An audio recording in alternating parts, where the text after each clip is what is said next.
Everyone, andito na naman tayo sa ating kusina everyone.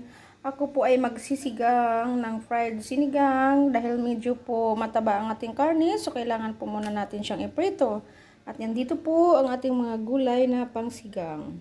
So bali liempo kasi guys ang nabili kong karne kaya medyo mataba, so kailangan natin siyang i-fried before magsigang para mabawasan ang taba. Add natin siya guys ng salt and kaunting pepper powder.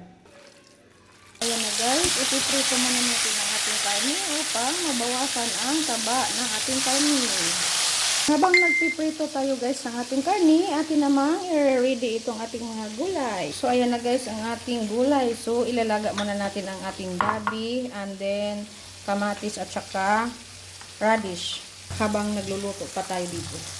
Ayan na guys, kumulo ng ating gabi at kamatis. So i-mix natin ang ating sitaw at ang ating okra. I-mix na natin guys ang ating sinigang mix. Konting patis.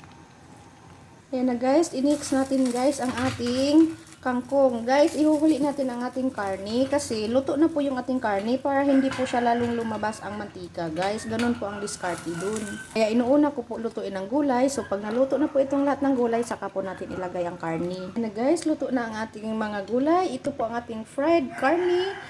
Atin na pong ilalagay. Ayan na guys, luto na ang ating fried sinigang with kamatis. Ang sarap po guys. Ayan na po siya, sobrang sarap po. Happy watching guys. Thank you for viewing my video. Ang sarap po ng ating fried sinigang.